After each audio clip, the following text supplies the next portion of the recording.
Dum dum dee dum. Wow, Anri, we're getting a sequel. Wow, what? How? Where? It's right here in the news. Wow.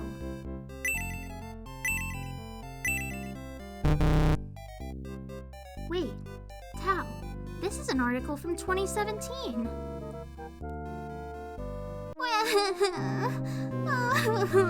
Shining Force 4 has not been announced and will probably never be announced. I know I am also sad, but recently being 7 years ago in 2017, Camelot software planning head honcho Hiroyuki Takahashi has said that he is totally down to doing a Shining Force 4. That is, if Sega will give the go-ahead. See, despite the fact that Camelot, formerly Sonic Software Planning, may have been the creative force behind the Shining series, the IP is actually owned by Sega, so despite Camelot wanting to return to the Shining world, Sega is Sega. So the likelihood of a Shining Force 4 is unlikely, but it's not 100% unfeasible. But it might as well be because Sega is Sega. But Sega can't stop our imaginations from continuing the Shining adventure.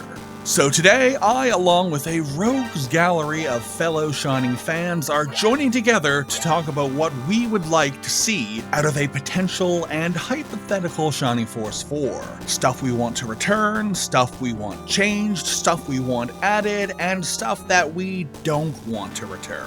You know, the stuff that we want in a long overdue continuation of this beloved SRPG franchise. So join me, Richard from RPG Fortress, and all of these other wild characters as we talk about what we want in a hypothetical Shining Force 4.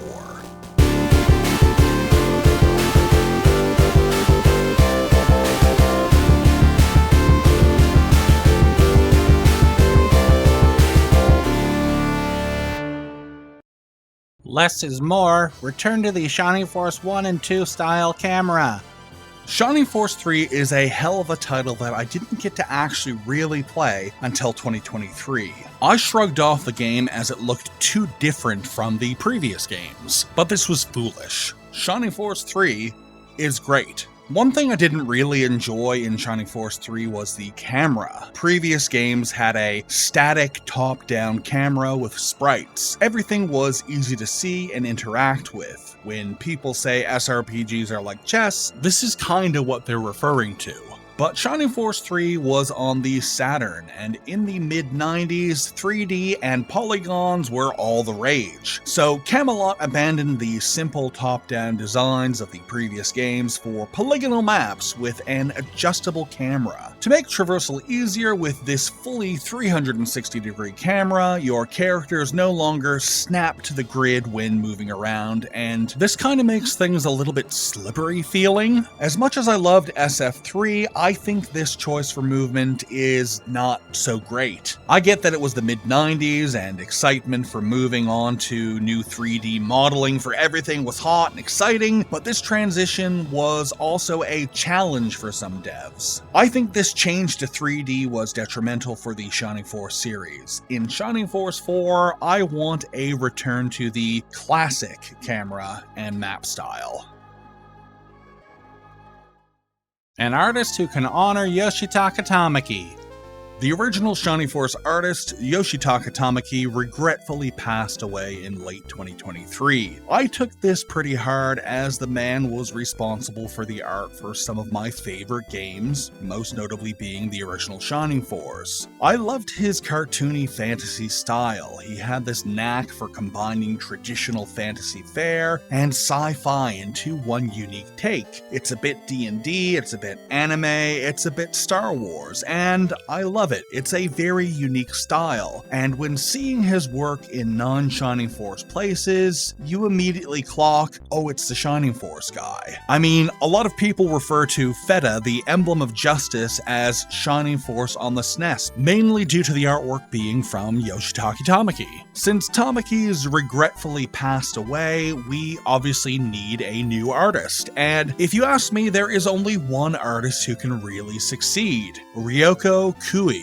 Ryoko Kui is all abuzz right now due to her popular manga series Delicious in Dungeon being adapted as a very, very good Netflix series. Ryoko would be great for the artist role, as she has that mix of Western style and anime style that Tamaki also had. Basically, it's a kind of anime D&D. I think her style would be perfect for Shining Force 4.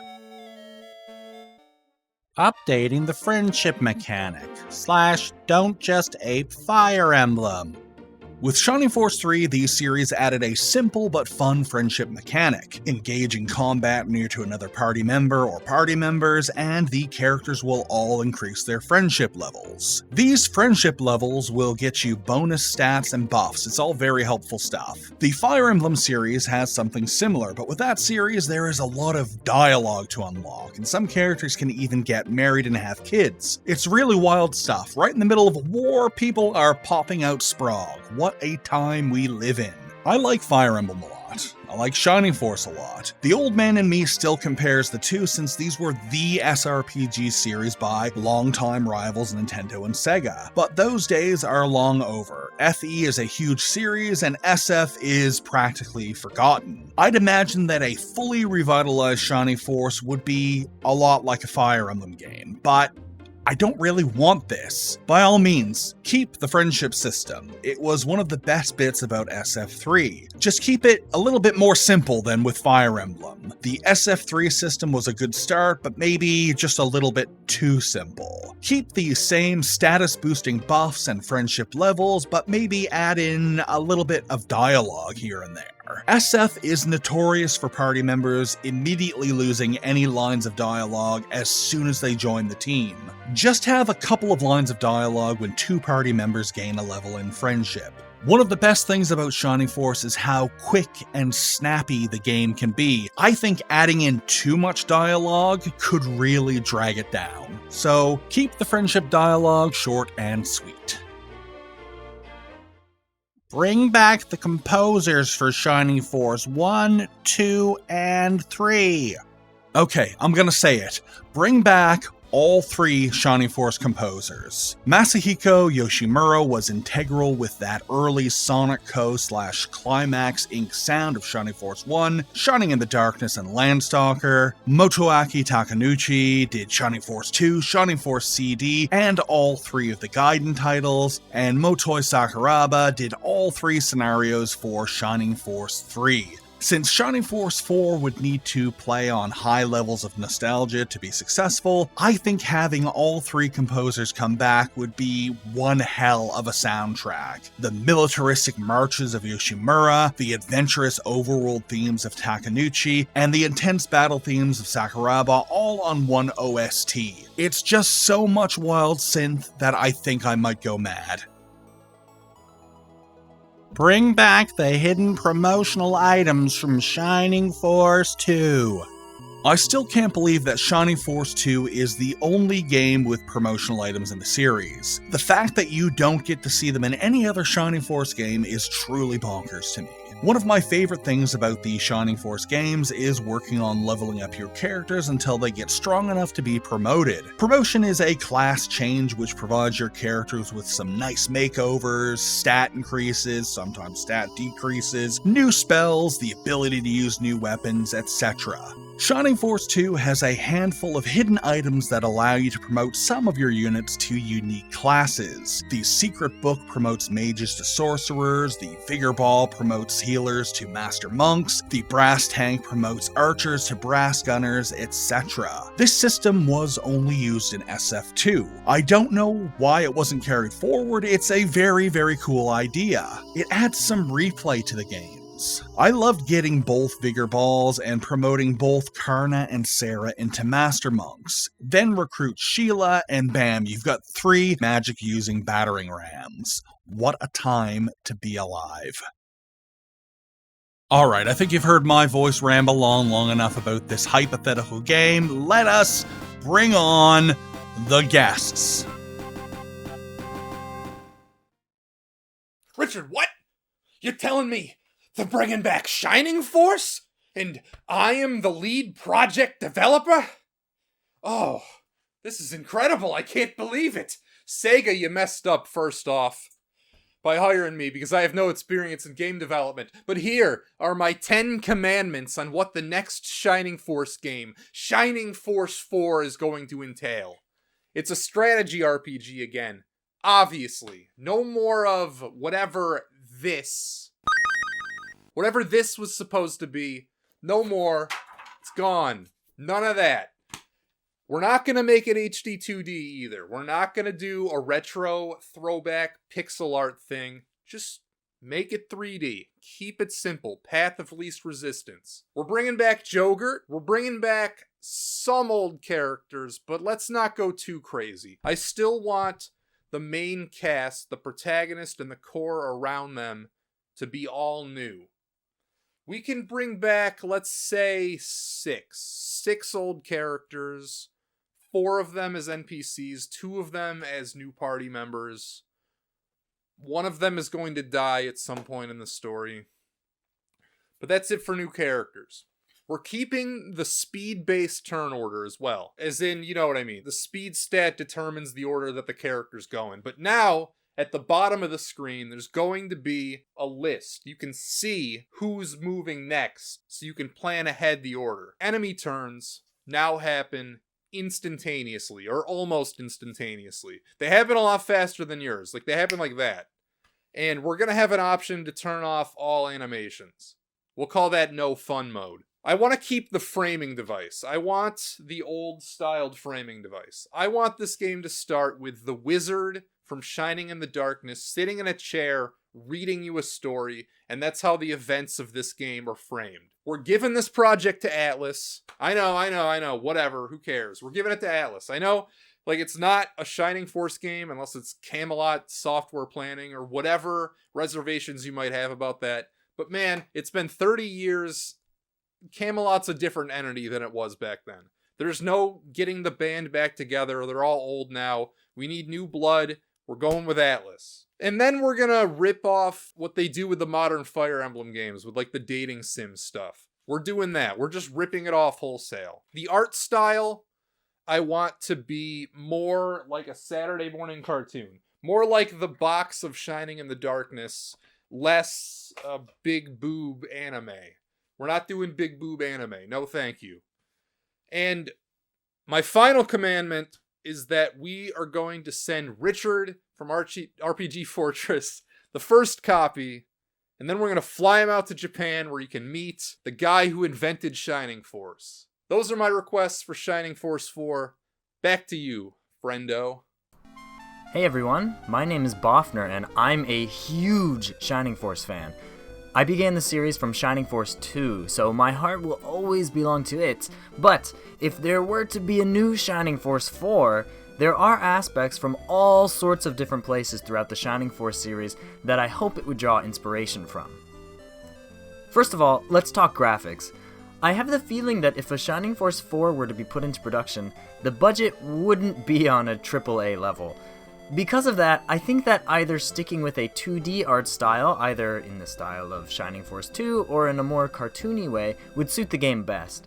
I really don't like the way a lot of modern cheap 3D models look, but if it were to be 3D, I think a low poly aesthetic would benefit the game greatly, though with a high resolution, just like how G Darius HD had its graphics done. I love the chunkies in that game. Even though my nostalgia for Shining Force 2 runs deep, the main reason that it actually stands as my favorite is because of the open world feeling that the game gives you. Of course, the story is rather linear, but it does away with the chapter system that the first Shining Force had and that Shining Force 3 brought back. Being able to not only explore the world myself, but also to affect the terrain and unlock methods of travel was so rewarding. The world design in Shining Force 2 is done so well that it makes the player feel like they're exploring a living place and not just going through the motions that the author of the story wrote down. So in this theoretical Shining Force 4, I want there to be an extra focus on world design and story. But when I say story, I don't just mean cutscenes. Perhaps my favorite thing from Shining Force 3 was how many battles had story elements done throughout them. Sometimes they were scripted, and sometimes they had win-lose scenarios that would affect the greater narrative down the line. It made battles feel less video gamey and more like the story was always happening. This was in stark contrast to the Game Gear titles, which were only ever fight a battle, watch a cutscene, rinse and repeat. However, those Game Gear titles, Sword of Haja in particular, had some of the best battle mechanics of the entire series in my opinion. My favorite battles were the ones where we took command of a small, powerful Shining Force. Specifically, the ones where our leader was the wizard Natasha. Having a frail but incredibly powerful spellcaster as the Force leader was such an incredible juxtaposition to the normal, bulky swordsman. It makes me want our hypothetical Shining Force 4 to have a customizable main character whose class we either choose at the beginning or can develop along the journey. And for me, the characters are what's most important. While Slade may just be my favorite character in the whole series, I can't deny that the sheer diversity of characters from the first Shining Force is the best out of all of the games. Jellyfish, wolfmen, steampunk armadillos, and of course, the spellcasting centaur himself, Arthur. The first Shining Force had such a cool variety of not just visually distinct characters, but also mechanically different characters. However, one thing I think most of the games lack is character development. While we have the opportunity to recruit a massive Shining Force, I would personally prefer to have more of an attachment to my cast. Chrono Trigger has a cast of characters bigger than you're allowed to fit in your party at one time, and yet, during all cutscenes, every single character always has something to say, no matter who's in your party. I would 100% trade in a bigger roster for more memorable, developed characters. Saying this all out loud makes it sound like a no-brainer, but with studio budgets being what they are and all of the actual work and crunch that goes into making a product like this, I doubt we'll ever see a game exactly like my Beau Ideal Shining Force 4, though one can always dream. Howdy, I'm Jackie. Since Shining Force was one of the only games I had access to growing up, I'm pretty fond of it. But unlike most games I've got my hands on, I repeatedly return to Shining Force since its gameplay holds up surprisingly well in the modern era. Despite it being a nearly flawless game in my opinion, there are a couple areas where future releases or spin-offs could improve upon the old formula. One such area is replayability. Even though I've replayed this game dozens of times and there's like 50 characters to use across each playthrough, in addition to randomized level up stats that ensure no two playthroughs are identical, there's still plenty of room to expand the replayability. A lot of games have a sort of horde mode or arcade mode if you want to enjoy the game but don't have more than 30 minutes to spend. If there was a sort of Coliseum where you could craft your team and fight rounds of randomized enemies back to back for as long as your heart wishes, that would be an excellent way to make near infinite replayability. If you're like me and feel the need to 100% a game whenever you start up a new save file but don't want to dedicate like 10 or 20 hours to a playthrough, a one-shot Battlefield that will guarantee a novel experience might be the exact thing to scratch that Shining Force itch without having to commit to a brand new save file. As for quality of life updates for Shining Force, I strongly feel that the healer class is insanely underpowered. They have a lot of powerful characters, but the main detractor being their experience point spread. Since the healers level up so slowly off of their magic, they often fall behind the team and quickly become outperformed by just a few healing seeds, meaning you're just losing damage per turn in exchange for a small amount of healing. Not to mention, in Shining Force 1, you just get the Shower of Cure, and then you basically don't need healers whatsoever. If healers gain experience based upon how much HP they restore, they could potentially make tanks optional, allowing for more team diversity. Finally, most popular games require a competitive environment. Chess is one of the few games that is globally renowned, but thanks to its focus on strategy and not video game mechanics, it's one of the hardest sports to cheat in. Since Shining Force is very similar to chess, but with a Dungeons & Dragons spin, the ability to construct a team of your own monsters from throughout the campaign, similar to other games like Pokemon or Yu-Gi-Oh!, would allow the player base to have a competitive scene by trying out their teams against each other across various maps. Kind of like when we'd use the Control Enemy Unit command in Shining Force 2 in order to make the game a two-player PvP. The biggest changes I would make to a Shining Force 4, or any kind of update honestly, would be creating an arcade mode, a PvP, and fixing the healing mages. Hello, my name is Atsumori, and here's what I would love to see in a hypothetical Shining Force 4. Number 1. More RPG. You know what made the Shining Force series great, especially for us millennials? The fact that it was a strategy RPG. The mainline series needs to come back to that. I tell you, there's just nothing like moving your force, turn by turn, across various maps throughout the game, battling with all manner of monsters that just kicks your neurons into high gear. Number 2, more fantastical monsters. Shining Force really came in at a magical time in video games where plucky game developers were throwing every idea they had at the wall and seeing what sticks. This simple yet innocent approach to game design showed the most in the various fantastical fantasy monsters featured in Shining Force, especially in the first 2 games. You see, back in the day, there was really no difference made between sci-fi and fantasy, so it was nothing at all to see robots next to goblins and skeletons. Heck, one of the most memorable battles in the first game features sword and sorcery heroes with blade, bow, and spell going head-to-head against a literal laser cannon on the opposite end of a long bridge. It's these kinds of monsters and maps that make or break a game's legacy, so I want more wonderfully weird monsters in my Shining Force 4. Number 3, more fantastical allies. You see, interesting enemies are nice and all, but they're nothing without interesting allies. Throughout the series, we've had many various characters of more than a dozen fantasy races, and that's truly what we need more of. If you watch my content, you know I'm a big fan of how prevalent centaurs are as both enemies and allies.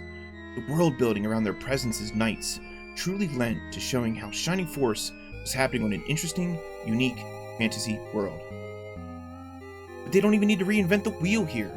Delving deeper into the various races and peoples they've already created would serve to further bolster the already interesting and surprisingly deep lore of the mainline Shining Force series. And finally, number 4, keep it 2D. The jump to 3D graphics in Shining Force 3 was a controversial one in my opinion. Perhaps a situation of too fast, too soon, before the series was even ready for it yet.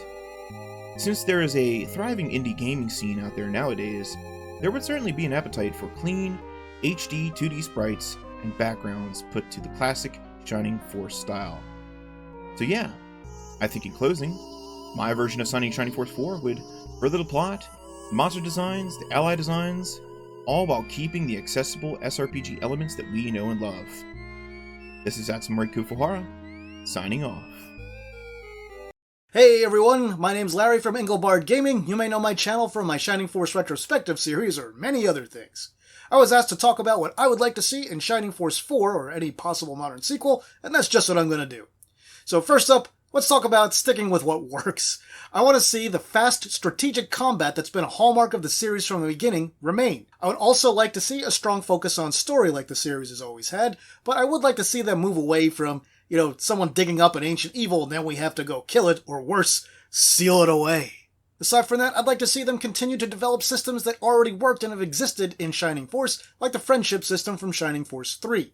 And something else that's absolutely non-negotiable is they have to include an epic orchestral musical score that rivals the best of what movies have to offer. On the more controversial side of the spectrum, there are a few things I'd like to see changed. First, I think it's time to do away with the grid-based movement system and switch to a radius-based movement system, which allows for terrain effects and a lot of other similar things. Aside from that, I would like to see players have more of a say in how their characters develop, so what kind of skills they earn or what kind of magic spells they get. Now, I'm not talking about going crazy like Final Fantasy Tactics where every character can do everything. I'm just saying maybe if you have a monk, you get to choose, at different points whether to develop more their fighting skills, their healing abilities, or their stat boosting skills. Aside from that, I would like to see a fully traversable world map filled with towns and other locations that we can go to at any time, and you should be able to go anywhere unless there's a story reason that prevents you from returning to a place. Along with that, how about a fast travel system like we have in modern RPGs, so after you've been to a place, you can just zip right back there unless there's some story reason not to. Aside from that, I would also like to see slightly less verbose combat messages. I don't need complete sentences about the amount of damage that's done or things like that. We could speed up gameplay by eliminating that, or you could still have it as an option for people that like it. And speaking of options, I'd like to see lots of optional content. Stuff you can do but don't have to, and you shouldn't have to wait for post-game for it. So I'm talking about finding extra characters to recruit, going on side quests, hearing a little bit more about the story of some of your characters that you wouldn't get in the main story by itself, finding special equipment, things like that. And then for equipment, how about maybe we don't have to have new equipment in like every single town we get to, but you could have 4 or 5 pieces of equipment for each character that they can switch to depending on a situation. That way you don't have to spend too much time futzing around in the menus. Now there are a few things I would like to see them avoid in any possible Shining Force sequel, and I'll talk about those now to close this out. So first up, let's not get too wordy with things. I don't want to see walls of text. I love Shining Force 3 on the Saturn, but getting out of Saraband in Scenario 1 took way too long and you were just bombarded with giant blocks of text and it was too much. And then next up, let's make sure to include no random battles. I know they were really only a thing in Shining Force 2, but that is the favorite of the series, so if you look to that for inspiration, that's one thing that you should change. Instead, let's have an arena, or training grounds, someplace you can take characters who have fallen behind or maybe that you got later than you should have, so you can bring them up to speed and use them in current fights. And dear possible Shining Force developers, do not split the game up into multiple games or scenarios. You may have the temptation to do that since there's precedent with Shining Force 3. But it has almost never worked for any game series in the history of gaming. Square Enix is even having trouble with it right now with Final Fantasy VII Remake. If they're having trouble with that game, splitting it into multiple parts, you can bet it's not going to work for Shining Force 4. Alright, so I guess that's about all I have to say on this topic. Back to your regularly scheduled video. Shining Force is a beloved series that never really got the ending it deserved. I've recently played through Shining Resonance Refrain, and it's not a real Shining game. I think that a final, real Shining Force title could really cement the series. Will it happen? No, Sega isn't great with its legacy IPs. There's new Shinobi, Jet Set Radio, and Golden Axe games on the way, and they all look pretty good. And it's nice to see Sega actually take their old IPs seriously once again. But I don't think there will ever be any sort of push on this classic series. And it's too bad. I think one more Shining Force would be pretty successful. Maybe not Persona 5 successful, but it also doesn't need to have the same budget. Not every single game has to be a quintuple star, multi-million dollar project. Someone tell these huge companies that it's okay to make smaller, less expensive games. Sega, come on guys. Let's do one more Shining Force. You money-hungry, green-eyed capitalist mother...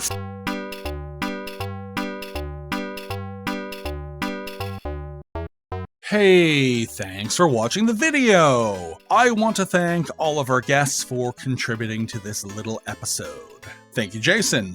Thank you, Bofner. Thank you, Jackie. Thank you, Atsumori. And thank you, Engelbard. Please go give them all a follow, that would really make me happy, and if you like the video, just give it a cheeky little like, subscribe, etc, etc.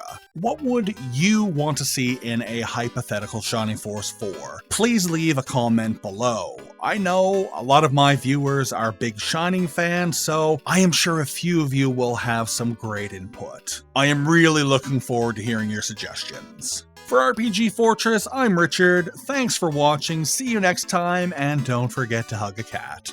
Goodbye.